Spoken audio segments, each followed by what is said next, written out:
Hello tout le monde et merci d'être là aujourd'hui pour nous retrouver pour le live justement sur le cap sur la croissance. Aujourd'hui, on est dans un monde où justement, on n'est pas dans un monde de bisounours. Ce qu'il faut, c'est développer son CA. Maintenant, on peut développer son chiffre d'affaires en ayant un projet qui a du sens, un projet qui a une mission et un projet qui a son histoire.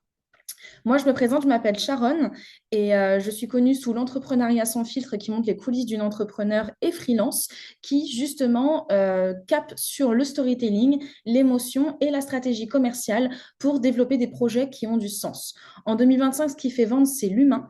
Et par le sens, par des projets qui ont justement des valeurs, une histoire et une vision, on peut faire quelque chose qui a vraiment une stratégie solide, cohérente, émotionnelle et durable à long terme et qui peut générer énormément d'opportunités. Par le sommet digital Boss que j'ai imaginé, justement, l'objectif était de pouvoir répondre à une demande de plus en plus forte, de gagner du temps, gagner de l'argent et de renforcer sa marque. Aujourd'hui, j'ai avec moi Aïcha Laranjo, qui est justement, qui va pouvoir se présenter, je pense qu'elle le fera même mieux que moi, sur son expertise afin de pouvoir vous accompagner pour bâtir, optimiser, structurer et scaler votre activité en 2025. Aïcha, je te laisse la parole. Ouais. Alors merci Sharon pour cette introduction. Donc moi je me présente, donc je suis Aïcha Laranjo, donc je suis actuellement DAF à temps partagé, donc je m'occupe de toutes les parties, toute la direction financière de plusieurs entités. Donc ça va de la digitalisation jusqu'à la mise en place de KPI. Donc j'accompagne les entrepreneurs, j'accompagne les sociétés à soit augmenter en tout cas leur chiffre d'affaires donc avec la mise en place de KPI, donc d'indicateurs financiers, ou alors à comprendre pourquoi la rentabilité est pas au rendez-vous. Voilà, donc par le biais de plusieurs items, de plusieurs actions et de plusieurs organisations et structurations auprès de ces entités. Voilà Exact. pour la présentation. Merci beaucoup, Aïcha, pour ta présentation. Alors, attends, j'essaie juste. Ok. Alors, justement, comme Aïcha, elle parlait de structure financière et justement d'optimiser ses ressources. Mais avant d'optimiser ses ressources, si tu es d'accord avec moi, Aïcha, la priorité dans un premier temps, c'est de définir une stratégie commerciale. Une stratégie commerciale, c'est quoi? C'est en amont de la communication, c'est dès que vous avez l'idée de votre projet et c'est quelque chose qui peut se revoir au fur et à mesure du temps pour s'adapter au marché et à votre cible. C'est justement de connaître sa cible, à qui est destinée votre offre ou service. Structurez votre offre. Quelle est votre offre? Quel est votre produit? Quelle est sa différence sur le marché? Quelle est sa valeur ajoutée? Quel est son prix? Comment vous allez le communiquer? Ça arrive juste après avec les canaux de communication. Et enfin, définir son tunnel de vente grâce à des outils pertinents qui vont pouvoir convertir, fidéliser et même, c'est l'objectif final, que vos clients soient ambassadeurs de votre projet. Ça veut dire que vous n'avez même plus à communiquer dessus, ils le font pour vous. On prend par exemple Coca-Cola. À l'heure d'aujourd'hui, Coca-Cola, certes, il fait pardon, sa promotion, mais en fait, de l'autre côté, c'est surtout toutes les personnes qui vont suivre Coca-Cola et qui vont dire, non mais attends, c'est le meilleur produit du monde. Ou par exemple, quoi d'autre? On peut avoir Clinique, Clarins, il y a tellement de marques comme ça qui sont aujourd'hui portées par les clients qui sont fidèles à leur marque, qui sont convaincus du produit et qui viennent en parler mieux même que la marque. Et tout ça, c'est ce qui constitue votre stratégie commerciale et qui dedans est intégré le marketing et justement qui a un objectif d'avoir une structure qui va pouvoir optimiser vos moyens, qui va pouvoir justement mettre en avant de la meilleure façon possible votre offre ou service au meilleur endroit, au meilleur moment et de la meilleure façon possible. Et surtout, à moindre coût. Aujourd'hui, on a de la chance, contrairement à avant, de justement pouvoir avoir un maximum d'opportunités, de générer un maximum d'opportunités avec au moindre coût. On en parlera tout à l'heure plus en profondeur, mais aujourd'hui, grâce au digital qui est 100% accessible, avec des outils et des personnes qui sont justement là pour vous accompagner, souvent même au meilleur prix. Vous avez aujourd'hui un nombre d'offres et d'opportunités énormes pour pouvoir mettre en avant votre produit, pour pouvoir construire une histoire et construire une vision à long terme qui va pouvoir être portée. Mais quand vous avez cette stratégie commerciale, il faut faire attention à ce qu'elle pénètre un marché qui soit en adéquation avec ce que vous imaginez et surtout de faire attention à vos investissements parce que c'est là que le serpent il se mord la queue. Il y a tellement d'offres, je pense qu'Aïcha va même en parler mieux que moi, il y a tellement d'offres, tellement d'opportunités, tellement d'investissements sur lesquels on peut aller que si jamais on tente tout, On a en fait un cash flow qui part au fur et à mesure et qui vient se perdre, mais aussi on peut mal investir. Et c'est justement l'objectif d'Aïcha aujourd'hui, d'expliquer comment on peut optimiser ses ressources, comment essayer de marger un maximum et quelles sont les solutions qui sont proposées pour pouvoir vous accompagner. Alors, je regarde un petit peu. Donc, justement, Aïcha, je t'en prie, quels sont pour toi, justement, les KPI essentiels pour mesurer son roi? Et dans un premier temps, est-ce que tu peux expliquer ce que sont les KPI et qu'est-ce que c'est le roi, s'il te plaît? Alors, je suis désolée, j'ai dû couper ma caméra parce que j'ai ma connexion qui flanche un peu. Oui. Donc, en fait, effectivement, pour te rejoindre dans ce que tu expliquais juste en amont, le fait de bien connaître son business model, c'est tous ces sujets-là, en fait, quand on monte sa structure ou quand on a une super idée, qu'on se dit, bon, bah, OK, on se lance. C'est vrai que la partie financière, bon, forcément, elle arrive au démarrage, pas parce qu'il faut des fonds pour investir. Voilà, ça coûte cher quand on se lance dans un projet. Mais ensuite, cette question d'investissement, en tout cas, enfin, cette question de financière et de fonds, si vous voulez, elle arrive un peu dans un deuxième temps parce qu'on doit développer son chiffre d'affaires. Donc voilà, on va être happé, en tout cas, on va dire, par le quotidien, par la recherche de nouveaux clients, par la constitution d'un portefeuille et par la prospection.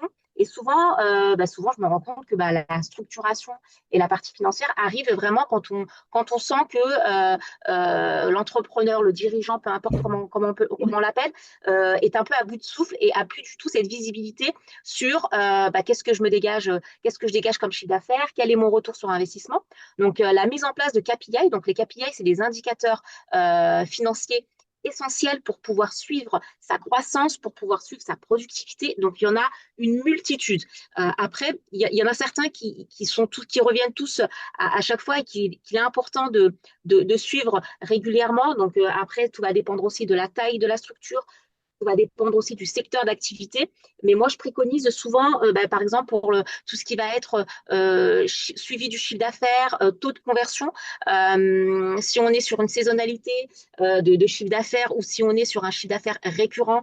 Donc, le suivi du chiffre d'affaires, ça va être un des indicateurs et de la marge brute, un des indicateurs essentiels pour aider en tout cas à piloter. Et si vous voulez le suivre régulièrement, ça évite les surprises un peu souvent de fin d'année en se disant, en fait, j'ai l'impression que je me suis donné à 200%, en tout cas, qu'on a donné toute notre énergie, que ce soit seul ou en équipe, et finalement, je me dégage pas de bénéfices, voire je comprends pas, je suis en perte. Donc, le suivi est essentiel des KPI mensuellement ou trimestriellement. Tout va dépendre en fait du secteur d'activité. Donc, il y a le suivi du chiffre d'affaires, le taux de conversion. Donc, le taux de conversion, c'est quoi? C'est toutes les actions que j'ai mis en place pour pouvoir transformer un prospect en client. Donc, ça va être du marketing, ça va être de la communication, ça va être des partenariats. Viens, maintenant, on en voit beaucoup au niveau des réseaux sociaux. Donc, souvent, quand on pense partenariat via les réseaux sociaux, on a l'impression que c'est des petites marques, mais les très grosses marques, elles aussi, font beaucoup, beaucoup de partenariats. Donc, ça va être toute cette énergie financière qu'on va mettre au profit, en tout cas, du prospect. Donc, c'est important de voir un peu le taux de conversion. Donc, j'ai investi tant en marketing et en communication. Finalement, ça m'a apporté 1, 2, 3, 15, 20 clients. Donc, c'est important à suivre pour l'année suivante ou même pour le trimestre ou le mois suivant. Ensuite, on a effectivement la marge brute et la marge nette. Donc, c'est deux indicateurs essentiels qui remontent souvent en période de clôture, mais qu'il est important de suivre parce qu'en fait, la marge brute, c'est vraiment tout ce qui va, c'est vraiment la marge qu'on va dégager en ne tenant pas compte des frais d'exploitation. Donc, c'est vraiment mon chiffre d'affaires moins mon coût d'achat, mais vraiment mon coût lié à l'achat de marchandises ou de prestations de services par rapport au chiffre d'affaires. Et la marge nette, c'est vraiment tous les coûts liés à l'exploitation. Donc, ça va être les frais de loyer, les frais, tout ce qui va être un peu plus frais fixes pour pouvoir avoir cette marge nette. Donc, c'est deux indicateurs qui sont essentiels et importants à suivre. Après, effectivement, il y en a plusieurs. Et ça, c'est à travailler ensemble avec la structure en fonction de l'activité, en fonction de la saisonnalité et en fonction aussi du besoin, parce qu'on n'a pas parlé aussi, mais il y a tout ce qui va être indicateur de suivi de trésorerie. Là aussi, on peut, voilà, on sent là en ce moment, on sent que la trésorerie, c'est un sujet très, très sensible parce que on a tous les remboursements des PGE, donc des prêts garantis suite prêts garantis État. Donc, c'était suite au Covid. Donc, il y a tous ces remboursements qui sont en train de se terminer et forcément qui ont un impact sur la trésorerie. Donc, voilà. Donc, si vous voulez, les indicateurs, il n'y a pas un indicateur qui est plus important qu'un autre. Tout va vraiment dépendre du secteur d'activité, tout va dépendre du besoin à l'instant T. Moi, je dis souvent, en fait, quand on a besoin d'avoir une visibilité, c'est aujourd'hui, maintenant, j'ai besoin de savoir quelle info est importante pour pouvoir avancer et pour pouvoir suivre mon activité. Donc, ça peut être la trésorerie, ça peut être la marge brute, ça peut être mon chiffre d'affaires. Donc, tout va vraiment dépendre de l'instant T, du besoin qu'on a au moment où le besoin se fait ressentir. Ok, c'est vraiment très clair. Merci Aïcha. Est-ce que déjà vous avez des questions jusque-là? Est-ce que tout va bien?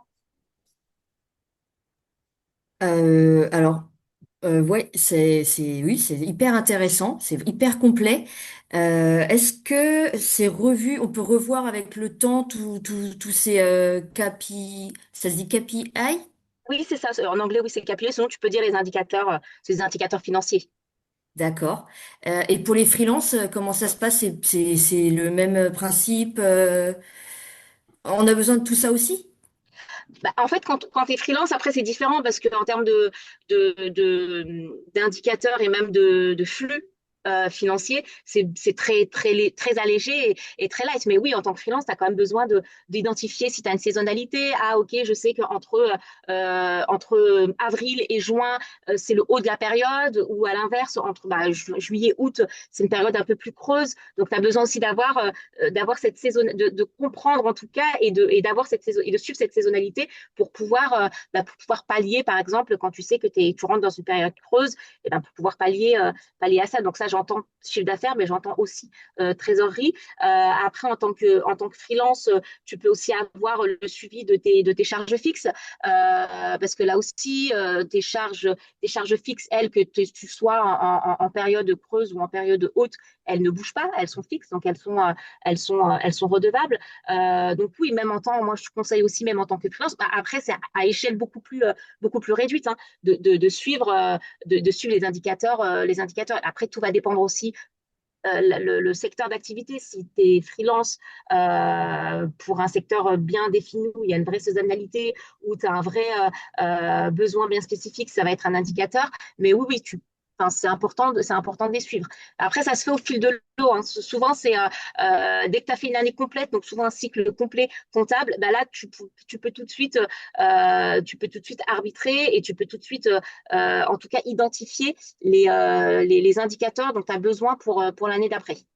Ouais, là aussi, je te rejoins Aïcha. Et pour répondre aussi à ta question, Coralie, pour ma part, moi qui est en freelance, bah, j'ai déjà mon chiffre d'affaires que j'évalue, mais typiquement, j'ai un tableau budgétaire avec justement une structure budgétaire de, OK, quelles sont mes charges par mois, qui sont déjà nettes. Donc, par exemple, quel outil j'utilise, qu'est-ce qui me coûte de l'argent chaque mois que je dois utiliser. Donc, par exemple, mon Internet, mon bureau, des outils comme par exemple Notion qui est très très bien pour pouvoir structurer un petit peu ton emploi du temps, ton planning, toutes tes tâches. CapCut par exemple parce que je fais de la création de contenu. Donc c'est plein de choses comme ça qui restent quand même si c'est 11, 12, 13 euros, au fur et à mesure du temps, c'est quand même des charges qui se font et qui ont besoin d'être suivies. Et notamment quand tu es par exemple en freelance, est-ce que toi tu es en freelance Coralie par exemple déjà? Est-ce que tu es en freelance ou est-ce que tu es entrepreneur, tu as un projet en cours?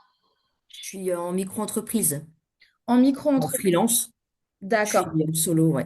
Et par exemple, est-ce que tu as déjà imaginé des offres? Est-ce que tu as des offres qui sont déjà construites?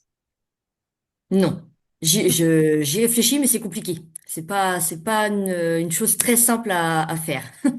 Typiquement, tu vois, là, ici, tu vas voir le taux de conversion, tu vas voir la marge et tu vas voir le chiffre d'affaires. Quand tu vas penser à ton offre, Ce sont des choses que va falloir absolument que tu prennes en compte. Comme ça a l'air très compliqué, mais en fait, c'est très simple. C'est que tu vas imaginer ton offre par rapport au coût que je viens de te proposer, de te dire. Typiquement, ton téléphone, si tu as un emploi du temps, si tu as un outil pour structurer tes tâches, si tu as un outil pour tout ce qui va être devis, suivi de facturation, etc., même si c'est 5, 10 euros, quand tu vas penser à ton offre, tu vas te dire, OK, comment déjà ça, c'est pris en charge dans mon offre parce que tu es d'accord pour dire qu'il faut que ça couvre tes charges. On est d'accord jusque-là? C'est sûr, Ouais. complètement. Et derrière, c'est OK. Entre la demande du marché, ce que toi, tu peux proposer, le temps que tu vas prendre pour répondre à la demande d'un client et pour effectuer en fait tout ton travail opérationnel et aussi tes coûts, tu vas pouvoir faire une offre dans laquelle tu vas pouvoir marger, c'est-à-dire avoir une différence entre ce que ça t'a coûté et ce que toi, tu as gagné. Et par exemple, Aïcha, il faudrait combien en freelance, si jamais tu as l'info, de marge nette? Bah, en fait, tout va dépendre. Là, comme ça, dire un montant, c'est compliqué. Mais en fait, tout va dépendre du chiffre d'affaires, tout va dépendre de tes charges, en fait. Donc, Ouais. et c'est propre à chaque freelance, c'est propre à chaque structure. Ok, ok. Tu n'as pas un indicateur pour avoir une idée. Après, c'est suivre ta rentabilité. Mais Ok. là, tu faut avoir des données. Hum. Et la première donnée, c'est effectivement avoir ton prévisionnel de chiffre d'affaires. Donc déjà, ça te permet déjà de te caler sur toutes tes dépenses et sur toutes tes charges fixes par rapport à ce prévisionnel. Et aussi, voilà, parce qu'on travaille, mais on a besoin aussi de se dégager un salaire, de se dégager des sorties qui sont récurrentes. Exactement, exactement. Et c'est sûr, Coralie, que quand tu débutes au début, par exemple, pour être transparente avec toi, moi au début, ma marge, elle était beaucoup plus faible. Et au fur et à mesure du temps, le but, c'est d'aller chercher une marge qui est quand même de plus en plus forte, mais en optimisant ses coûts et ses ressources financières. Donc, c'est justement ce dont va parler Aïcha. Mais c'est comment aujourd'hui je peux générer plus de chiffre d'affaires, avoir une offre qui correspond à ma cible. Donc, ça veut dire pas forcément une offre qui coûte une blinde, mais une offre qui correspond, mais qui me fait gagner, qui me permet de me nourrir, de me loger, etc. Et de l'autre côté, avoir une marge intéressante en optimisant son temps, en renforçant sa marque et en optimisant aussi ses ressources financières. Donc, justement, c'est ce dont on va parler avec l'audit flash, Aïcha. Alors en fait, moi effectivement, je propose souvent un premier audit flash. Donc là, ça s'adresse vraiment au niveau entité, en tout cas pour les freelances, ça va être adapté, mais c'est déjà comprendre tous les flux financiers, comprendre comment la structure est organisée, et pour ensuite pouvoir déjà commencer à avoir on a une première image, et pour pouvoir proposer des premiers levées d'action. Donc, ça va être, par exemple, bon, bah, OK, j'ai l'intervention de mon comptable ou j'ai une personne qui va s'occuper de telle ou telle tâche. OK, comment est-ce qu'on peut essayer d'optimiser comme maintenant, surtout qu'on a quand même beaucoup, beaucoup d'outils, notamment via l'intelligence artificielle, qui nous permettent de gagner en efficacité et en productivité.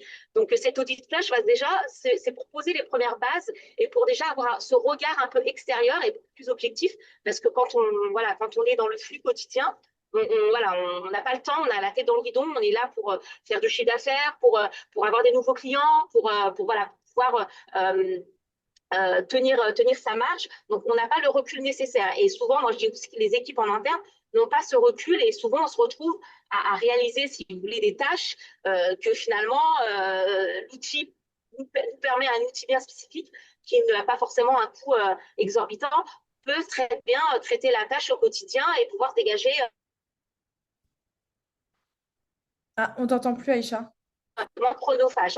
Donc, vous m'entendez? Ouais, là, c'est bon. Est-ce que vous m'entendez? Là, Ouais. oui. Je suis désolée, ma connexion est très, très, très, très, très mauvaise. Donc voilà, donc cet outil de flash, c'est vraiment pour comprendre et commencer à identifier les premiers axes d'optimisation et d'amélioration. Ok, bah, top. Et justement pour ça, comment aujourd'hui on peut marger à long terme, Aïcha? En fait, si vous voulez, le fait déjà de mettre le point de pointer ce qui ne va pas et ce qu'on va devoir améliorer, l'idée c'est que, in fine, on puisse le résoudre, en tout cas la problématique puisse être résolue, pardon, et pouvoir amorcer les premières actions. Et derrière, forcément, ça va nous permettre de dégager du temps, donc de pouvoir, si on est dans une structure, donc de pouvoir peut-être plus prospecter, de mettre en place des outils qui vont permettre de suivre. Voilà, c'est toute cette partie-là qui va nous permettre d'avoir une visibilité et de pouvoir gagner en productivité et en efficacité. Parce que c'est bien beau de se dégager une marge et d'avoir enfin, voilà, et d'avoir du chiffre d'affaires et de se dire que tout va bien, mais si la productivité derrière ne suit pas, si on n'a pas cette optimisation, en fait, le problème reviendra forcément plus tard quand on sera en croissance ou inversement quand on aura une baisse d'activité. Ok, ok. Est-ce que jusque-là, déjà, tout va bien? Est-ce qu'il y a des questions? Je regarde dans le chat.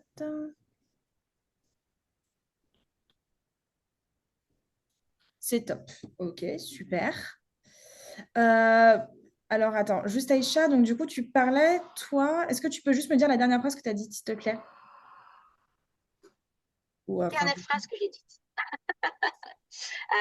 La dernière phrase que j'ai dite, c'est que c'est au niveau enfin, de se dégager. Alors, c'est bien beau de vouloir absolument réduire, augmenter, pardon, sa marge et suivre son chiffre d'affaires, mais que derrière, il faut aussi qu'on ait cette notion de productivité qui soit aussi en phase et complètement cohérente avec le business model. ok, quand tu parles de productivité, c'est-à-dire pour être sûr. C'est par exemple les équipes en interne. Si je dis n'importe quoi, on est sur une activité où on a des déplacements de techniciens, et ben voilà, on doit au moins, enfin en tout cas le planning, si vous voulez, doit être fait d'une manière à quand même à optimiser. Donc ça, j'ai pas de doute là-dessus généralement. Mais aussi, c'est gagner en productivité, c'est le fait d'avoir des outils simples pour les équipes de pouvoir les suivre en temps réel, eh ben, on sort un peu de l'effet usine à gaz. Je n'ai pas d'exemple en tête là bien précis, mais, euh, Non, mais, c'est ça. mais, mais gagner en productivité, c'est je passe 3 heures sur tel ou tel projet ou tel sujet. Ok, alors est-ce que c'est normal, est-ce que c'est pas normal? Est-ce que j'ai les outils, est-ce que j'ai les bons outils? Oui, non. Est-ce que finalement je passe beaucoup trop de temps et du coup ma productivité elle est pas top. Donc voilà, donc c'est vraiment la productivité dans sa globalité. Ok, ok, non, c'est plutôt clair. Ben moi, Aïcha, pour te rejoindre, là où moi je voudrais aller, c'est plutôt sur les boosters de croissance. Moi, mis à part justement tout ce qui va être, une fois qu'on a fait la stratégie commerciale, qu'on a lancé notre business model, comme tu parles, on a tout évalué, les ressources, combien on dépense, les investissements, etc. Moi, je suis persuadée, et d'ailleurs, c'est ce qui a été prouvé avec mes clients, qu'on peut justement avoir des leviers stratégiques de croissance qui viennent vraiment booster, qui viennent développer le chiffre d'affaires, mais aussi la notoriété, l'impact de ta marque et donc aussi des clients et des conversions grâce à des mises en place spécifiques. La première qui est pour moi la plus puissante aujourd'hui, c'est les partenariats stratégiques. C'est comme typiquement avec Boss. Aujourd'hui, moi, je suis accompagnée de cinq partenaires qui sont sur plusieurs leviers différents. Donc, par exemple, Aïcha sur tout l'aspect financier, mais j'ai aussi d'autres personnes qui vont être dans l'IA, dans la création de sites web, dans le SEO ou encore l'optimisation LinkedIn. Pourquoi? Pour avoir justement une stratégie gagnant-gagnant.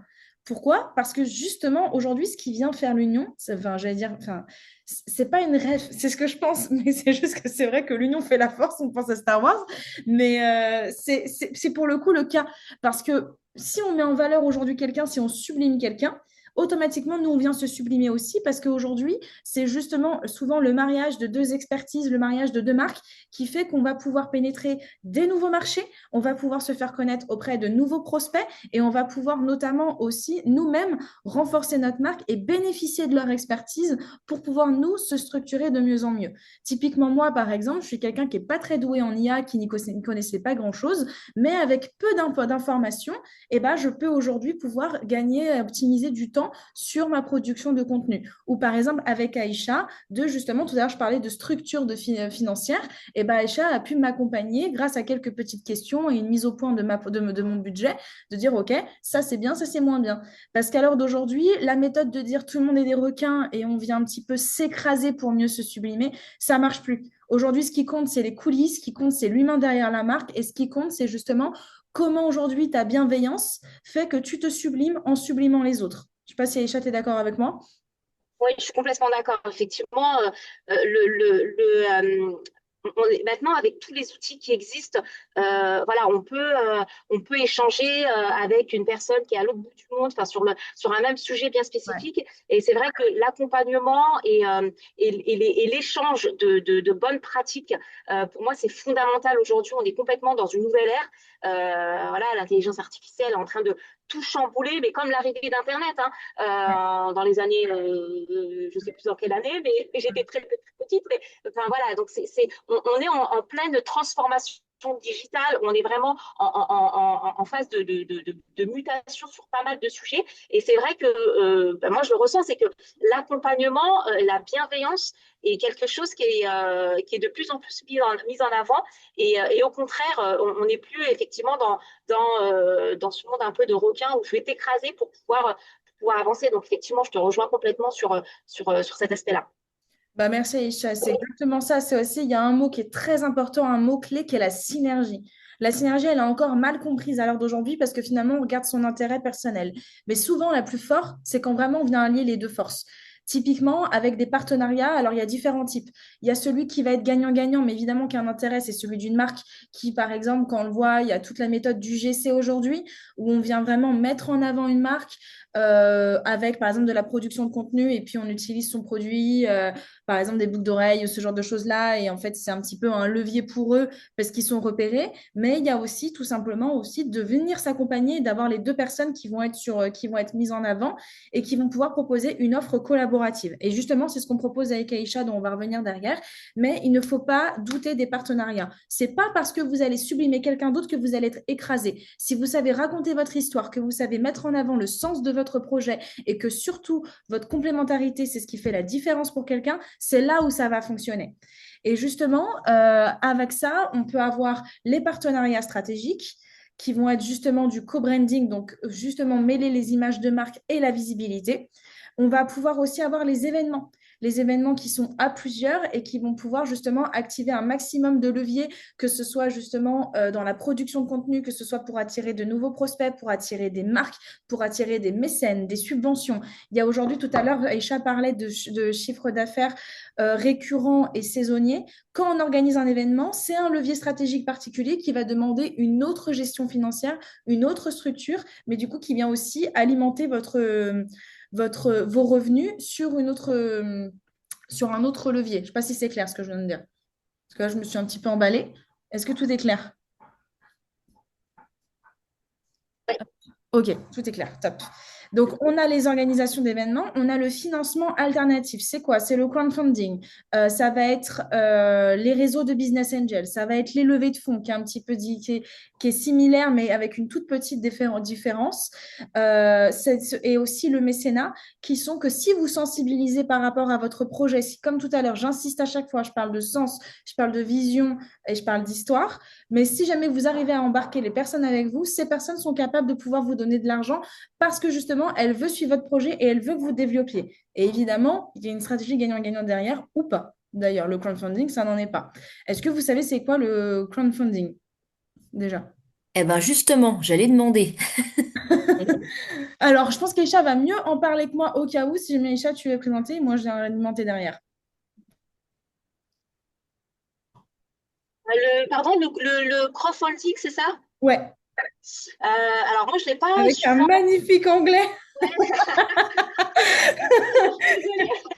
suis désolée. C'était magnifique. Alors, ouais, je suis désolée. Je vais plutôt te laisser, Ah, pardon, te je laisser pensais que tu savais. Non, j'en ai pas vraiment. Je vous avoue, hein, quand je ne sais pas, je le dis. J'en ai pas vraiment fait, mais je sais que ça se Ok. fait de plus en plus. Donc voilà. Après, voilà, j'ai les notions, mais je peux te laisser du coup. Voilà, Ok, tu seras peut-être ok. plus au fait que moi. Ça marche, ça marche. Alors, le crowdfunding, qui est aussi le financement participatif, ce sont des outils, par exemple, enfin, des plateformes comme Ulule, par exemple, où on peut mettre en avant un projet et il y a des personnes qui viennent participer pour collaborer, enfin, qui vont venir financer à partir de, par exemple, 100 euros, 10 euros, parce que pour le coup, j'en ai jamais touché, et qui vont justement vous aider pour développer votre projet. Par exemple, je prends cette crème, je dis, OK, ça c'est une crème révolutionnaire qui est pour justement les personnes qui font de l'eczéma et c'est 100% vegan. Aidez-moi à développer mon projet. Il y a des personnes qui vont vraiment vous aider pour vous accompagner et pour que vous développiez votre projet. Et en fait, 100 euros plus 100 euros plus 100 euros, ça fait une cagnotte qui vous aide en tout cas à avoir un premier pas pour pouvoir développer votre projet. Et, euh, et voilà, est-ce que c'est plutôt clair pour vous? Oui, oui, c'est clair. C'est bon, j'ai compris maintenant. Ok, bah top. Et Merci. justement, dans les boosters de croissance, donc juste pour réitérer dessus, ça va être l'événementiel, le financement participatif, le mécénat et les partenariats qui peuvent être des boosters de croissance énormes et à moindre coût, puisque finalement, on peut faire énormément de choses avec des partenariats gagnant-gagnant. Et justement, par rapport à ça, donc les clés pour une croissance agile et rentable, c'est finalement pour pouvoir optimiser optimiser ses ressources financières, pour pouvoir limiter le cash flow et le tracer, et notamment derrière pouvoir marger un maximum. Ça va être d'analyser en continu vos dépenses investissements avec une structure financière claire, avec un business model qui est déjà bien cadré et qui est adapté à votre structure, une expérimentation rapide avec des nouveaux leviers que vous pouvez tester. Donc, par exemple, tester à un moment donné le crowdfunding, tester le partenariat, tester le mécénat. Essayez toujours d'avoir votre chiffre d'affaires récurrent et toujours des nouvelles choses, des nouvelles offres ou des services que vous pouvez proposer qui viennent s'alimenter pour faire un petit plus au niveau de votre marque. Par exemple, moi, ma marque, c'est Raconte-moi ton histoire et le sommet Digital Boss, c'est quelque chose en plus que je viens créer derrière pour pouvoir me faire connaître, pour pouvoir activer des partenariats et pour évidemment derrière pouvoir justement rencontrer de nouveaux prospects et être à la rencontre de ces personnes-là. Et donc après, justement, c'est de l'écosystème collaboratif et une innovation en continu. Et pour ça, il faut continuellement évaluer votre marché, regarder les tendances, partir à la rencontre de leurs besoins et justement aussi de faire un maximum de partenariats possibles. Parce que c'est ce qui finalement, pour moi, est le levier le plus fort aujourd'hui. Et par rapport à ça, nous, Aïcha et moi, on s'est justement réunis pour proposer une offre 360 pour débloquer votre croissance autour de la stratégie commerciale, du business model et de la structure financière. Donc, l'idée, c'est vraiment de faire un audit avec moi de votre marque, de savoir que ce soit juste un porteur de projet avec une idée, que ce soit une entreprise qui est déjà en cours et qui marche bien, ou une entreprise qui n'arrive pas un projet qui n'arrive pas à décoller, c'est de faire un audit complet de votre marque et de votre stratégie commerciale, d'identifier la problématique clé et surtout la mission clé de votre projet pour pouvoir derrière actionner des leviers intéressants à moindre coût. Derrière, on a aussi Aïcha qui va arriver avec un diagnostic flash financier et trésorerie pour voir comment aujourd'hui vous optimisez vos ressources, où est-ce que l'argent est fuite et il est en fuite totale et où est-ce qu'il est bien investi et surtout comment l'investir mieux pour marger encore plus, pour pouvoir aller sur une croissance, enfin un chiffre d'affaires encore plus fort et surtout avec un intérêt à long terme que vous ayez une structure et une stratégie commerciale qui soit stable pour une entreprise rentable. Donc, il y aura une stratégie personnalisée et un livrable actionnable. Pardon. Est-ce qu'Aïcha, tu veux en dire un petit peu plus là-dessus? En fait, non, t'as très bien résumé. Effectivement, du coup, la partie accompagnement financier, elle va vraiment être axée sur cet audit flash, mais aussi sur par rapport à toi, à à tes premières recommandations.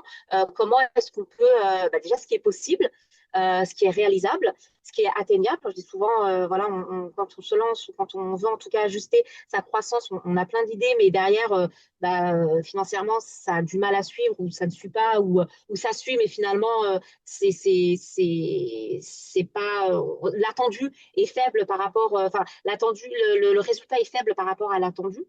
Donc effectivement, c'est tout cet accompagnement qui vient se compléter avec ton offre pour pouvoir voilà, avoir si vous voulez, des indicateurs et aussi une position un peu plus un peu plus clair sur les résultats engendrés, voir le bénéfice qu'on pourra sortir de si on est sur un partenariat, si on est sur une action bien spécifique. Ok, top, ouais, c'est exactement ça. Et en plus, comme tu le dis, et surtout comme on l'explique bien, là, le prix, il est à 899 € au lieu de 1199 €. Et encore, c'est déjà un prix d'appel. Pourquoi? Parce que c'est un investissement que vous faites et qui, derrière, va vous générer justement un maximum de rentabilité. Il est impossible de ne pas faire de rentabilité derrière. Parce que automatiquement, si vous évaluez votre structure financière, si jamais vous regardez comment se passent vos finances et que vous valorisez et que vous maximisez votre marge, automatiquement, vous avez du résultat. Et dès 3 mois à peu près, Aïcha, on est d'accord? Oui, c'est ça en fait. Effectivement, le résultat, il est visible, hein. Après, enfin, voilà, c'est peut-être pas le résultat auquel on s'attendait, mais voilà, au bout de 3 mois, en tout cas, on a des premiers résultats. Oui, c'est ça. En fait, c'est parce qu'il ne faut pas non plus faire une grosse promesse parce qu'évidemment, C'est ça. tous les projets sont différents. Mais cependant, moi, ce que j'ai pu observer avec mes clients, c'est vraiment que si on a un business model qui est clair, une stratégie commerciale qui est fondée, qui est structurée et que derrière, on a bien une structure claire, clarifiée de notre structure financière, pardon, j'avais oublié le terme, automatiquement, si vraiment on a bien fait le diagnostic et que derrière, on vient actionner des leviers, même si ces leviers, ils n'arrivent pas au maximum de ce qui pourrait être tout de suite, le but, c'est d'abord de tester et ensuite de venir renforcer. Mais par contre, si jamais tout ça, c'est quand même très clarifié et qu'on a bien fait notre travail, typiquement, on est quand même voir un minimum de résultats sous 3 mois. C'est obligatoire, puisqu'on vient évaluer notre chiffre d'affaires et qu'on vient faire évaluer les marges, etc., trouver des solutions, parce qu'il y a toujours des solutions, hein. C'est sûr. Et l'objectif financier, l'objectif final, pardon, finalement, c'est évidemment de générer de la croissance, améliorer sa rentabilité et structurer sa stratégie. Et aujourd'hui, justement, on est quand même à la mi-2025. L'idée, c'est que pour dans 6 mois, vous ayez déjà une visibilité sur votre business model, sur votre stratégie de développement et d'expansion sur 2026, sur 2028 et évidemment sur 2030. Donc, l'objectif, c'est vraiment de développer une structure qui va être solide, cohérente, émotionnelle pour ma part et durable, que ce soit au niveau rentabilité ou que ce soit au niveau stratégie. Et tout ça pour un prix de 899 € avec moi et Aïcha. Est-ce qu'Aïcha, tu veux déjà rajouter quelque chose? Ben non, tu as plutôt bien tout résumé, donc j'ai rien d'autre à rajouter. Ok, bah top. Est-ce que c'est clair pour vous? Qu'est-ce que vous avez? Est-ce qu'il y a des choses qui sont peut-être pas assez claires, des choses que vous avez besoin de repréciser, ou est-ce que vous avez aussi appris quelque chose de nouveau? Ça, je serais bien curieuse de savoir. Ah ben, appris beaucoup de choses même. Ouais, Ah ben oui, complètement. Des mots que je ne connaissais absolument pas. Et